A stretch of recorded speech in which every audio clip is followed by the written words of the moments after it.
बहुत सारे लोगों को ये नहीं पता कि जब किसी के घर में कोई मृत्यु होती है तो मृत्यु के बाद व्यक्ति की आत्मा 13 दिनों तक अपने घर पर रहती है। और इन 13 दिनों के बाद जब गरुड़ पुराण का पाठ संपूर्ण हो जाता है और उसके बाद जब भोग दिया जाता है तो हमारी आत्मा की एक नई जर्नी शुरू होती है। और ये जर्नी होती है हमारे धरती लोक से लेकर यम लोक तक जाने की। अब इस धरती लोक से यम लोक तक ले जाने के दो तरह के रास्ते बताए गए हैं गरुड़ पुराण के साथ। गरुड़ पुराण में कहा गया कि अगर आपने बहुत गंदे कर्म किए हैं तो आपको तरह तरह के नरकों के बीच में से गुजार कर ले जाया जाएगा, और अगर आपने बहुत अच्छे कर्म किए हैं तो आपका यमपुरी तक जाने का रास्ता बहुत ही सुगम रास्ता होगा। लेकिन इनको अपार्ट, इनको साइड में करते हुए मैं एक चीज ये बताना चाहूंगा कि बहुत सारी ऐसी आत्माएं जो अपनी मृत्यु के 13 दिन बाद भी गति नहीं कर पाती हैं, जा नहीं पाती हैं यमपुरी की यात्रा पर, उन आत्माओं को कहते हैं कि इस आत्मा की गति प्राप्त नहीं हुई।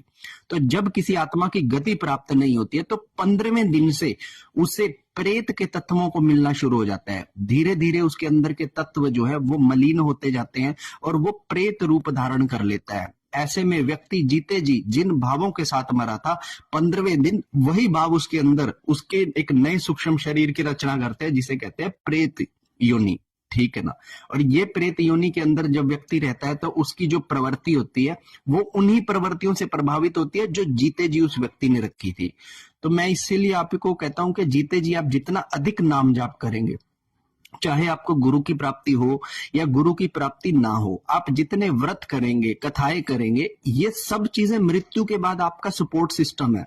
आपके बच्चे आपको सपोर्ट नहीं कर सकते, आपके लिए किए जाने वाले रिचुअल्स भी आपको सपोर्ट नहीं कर सकते। आपको क्या पता कि मृत्यु के बाद आपके क्रियाक्रम में जो पंडित आएगा वो पंडित पढ़ा लिखा या सही तरीके वाला पंडित है या वो ऐसे ही बना हुआ पंडित है। ठीक है ना। तो इससे अच्छा ये है कि सामने वाले की तैयारियों को ना देखते हुए हम अपनी मृत्यु की तैयारी भी खुद से ही करें और जीते जी जितना नाम जाप कर सकते हैं उतना नाम जाप करें ताकि हमारी आत्मा की सही गति हो।